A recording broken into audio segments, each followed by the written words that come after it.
আসসালামু আলাইকুম সবাইকে। নিশ্চয়ই তোমরা অনেক, অনেক ভালো আছো। আজ আমরা এই ক্লাসে HSC completing sentence Jessore board ২০২৩ নিয়ে আলোচনা করব। দেখো, তোমাদের এখানে ১০ টা সেন্টেন্স দেওয়া আছে যেটা ইনকমপ্লিট করা আছে। এটাকে কমপ্লিট করতে হবে। ১০ টার জন্য ১০ মার্ক দেয়া থাকবে। কমপ্লিট সেন্টেন্স করতে গেলে আমাদের ২ টা জিনিস খেয়াল রাখতে হবে। প্রথমত আমাদের আ এখানে যে রুলসগুলো আছে সেই রুলসগুলো আইডেন্টিফাই করতে হবে। দ্বিতীয়ত রুলস অনুসারে আমাদের সঠিক সেন্টেন্স গঠন করতে হবে। এটা নিয়ে একটা ক্লাস দেওয়া আছে ভিডিওর ডেসক্রিপশন বক্সে, তোমরা চাইলে ওখান থেকে দেখে নিতে পারো। চলো তাহলে আমরা ক্লাসটা শুরু করি। এখানে প্রথম যে সেন্টেন্সটা দেওয়া আছে, Florence nightingale wanted to be a nurse with a view two. Florence nightingale হতে চেয়েছিলেন, কি হতে চেয়েছিলেন? একজন nurse with a view two. উদ্দেশ্যে, কিসের উদ্দেশ্যে? আচ্ছা দেখো, এই উইথ এ ভিউ টু এটাই হচ্ছে এখানে রুলস। এটাকে আমাদের আইডেন্টিফাই করতে হবে। ঠিক আছে? যে রুলসটা আসলে কি?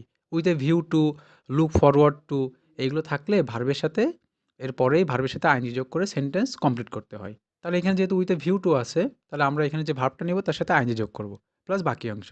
তাহলে ফ্লোরেন্স নাইটিঙ্গেল হতে চেয়েছিলেন একজন নার্স। কিসের জন্য? With a view to serving the poor people.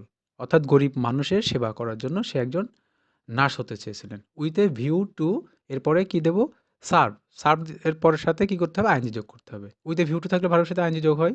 তাহলে with a view to serving the poor people.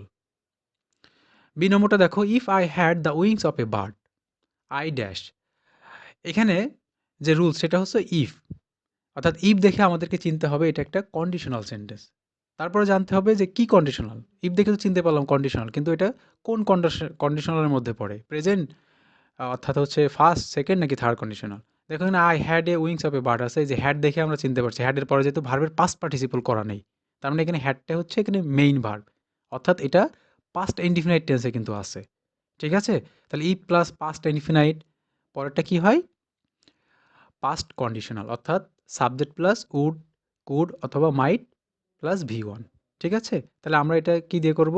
If I had the wings of a bird, এটা যেহেতু সেকেন্ড কন্ডিশনাল, এরপরে লিখব I would fly in the sky. ঠিক আছে? এটার second conditional রুলসটা হচ্ছে if plus past indefinite plus perfect conditional. এই পাস্ট কন্ডিশনাল, পাস্ট কন্ডিশনাল বলতে বোঝাই সাবজেক্ট প্লাস উড অথবা কুড অথবা মাইট প্লাস ভি ওয়ান। ঠিক আছে? তাহলে এখানে এটা লিখব I would fly in the sky. C number দেখো, ইউনিটি ইজ স্ট্রেংথ, অর্থাৎ একতাই শক্তি। ইউনাইটেড উই স্টার্ন, অর্থাৎ একতায় উত্থান, তারপর একটা ড্যাশ। অর্থাৎ এটা আমরা দেখে চিনতে পারছি এটা হলো একটা প্রবাদ প্রবচন। তাহলে আমাদের কিছু প্রবাদ প্রবচন অবশ্যই শিখে রাখতে হবে। ইউনাইটেড উই স্ট্যান্ড, একতায় উত্থান, ডিভাইডেড উই ফল, বিভেদে পতন।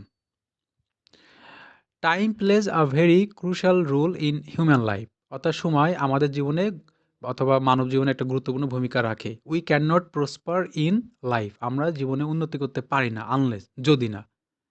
আনলেসের এখানে তাহলে রুলসটা হচ্ছে আনলেসের। ঠিক আছে? আনলেসের আগে যদি এই যে সাবজেক্ট প্লাস ক্যান নট অথবা উইল নট থাকে অথবা উইল থাকে, তাহলে পরেরটা হয় প্রেজেন্ট ইনডিফিনাইট টেন্স।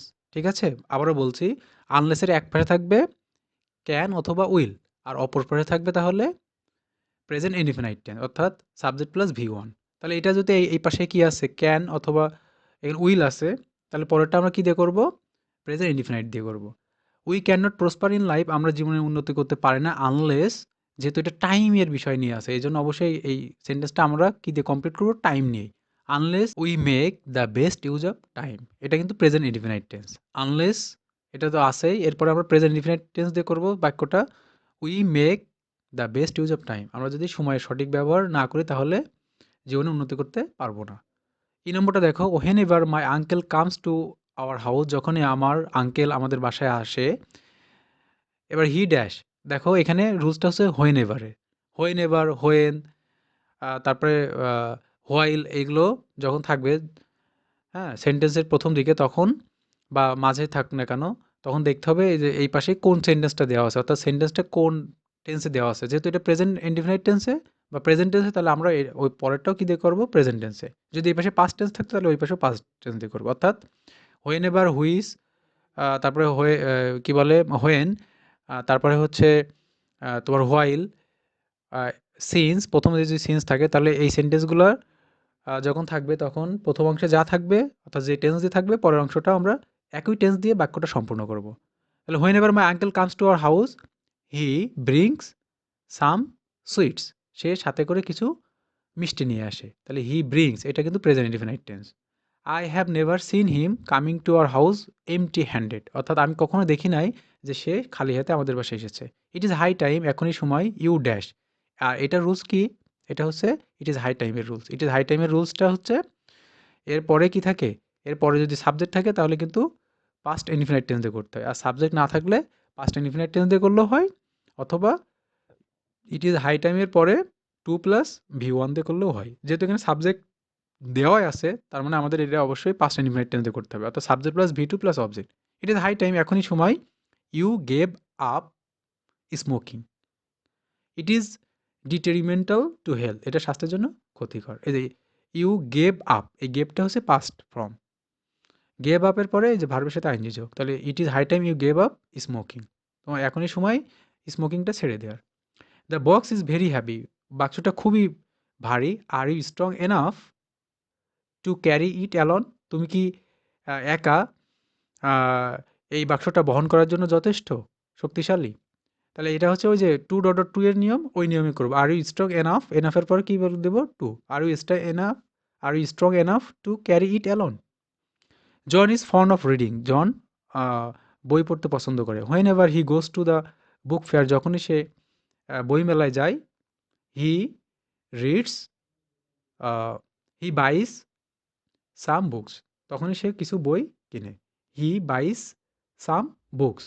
আচ্ছা, এটা কি জন্য আমরা প্রেজেন্ট টেন্স করলাম? এই যে হোয়েন এভার, যে একটু আগে আমরা হোয়েন এভার রুলসটা পড়লাম, হোয়েন এভারের এই পাশে যে টেন্স যে থাকে আমরা ওই পাশেও সেই একই টেন্স ব্যবহার করে বাক্যটা কমপ্লিট করব। Rima is a good singer, Rima একজন ভালো সিঙ্গার। শি সিংস ওয়েল, সে ভালো গান করে। That everyone can attract her, she sings well, সে ভালো গান করে। That everyone can attract her, যাতে করে সবাই তার প্রতি কী হয়? আকর্ষণীয় হয়। আচ্ছা, এখানে কেন ক্যান দিয়ে করলাম? এই যে এটা কিন্তু সো ডট ডট দ্যাটের নিয়ম। সো ডট ডট দ্যাটের প্রথম অংশটা যদি প্রেজেন্ট টেন্স হয় তাহলে পরের অংশটা সাবজেক্ট প্লাস কী হয়? ক্যান অথবা মে হয়, প্লাস ভি ওয়ান হয়।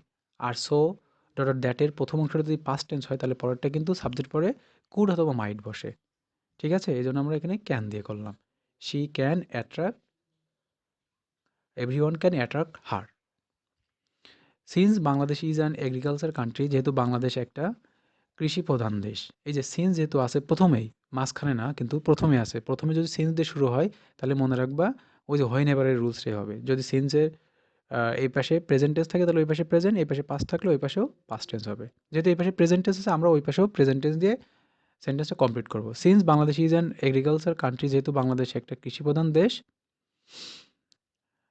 We largely depend on it, সেহেতু আমরা তার উপরে নির্ভরশীল। We should put emphasis on our agriculture sector, আমাদের উচিত এই কৃষিক্ষেত্রে কী করা? এই যে কৃষিক্ষেত্রে আমাদের গুরুত্ব দেওয়া। ঠিক আছে, এই যে কৃষিখাতে আমাদের গুরুত্ব দেওয়া উচিত। আচ্ছা, তাহলে এই হচ্ছে মোটামুটি আজকের ক্লাস। আশা করি তোমরা বুঝতে পেরেছো। তারপর কোনো সমস্যা থাকলে অবশ্যই কমেন্ট বক্সে কমেন্ট করতে পারো। আজ এই পর্যন্তই। আল্লাহ হাফেজ।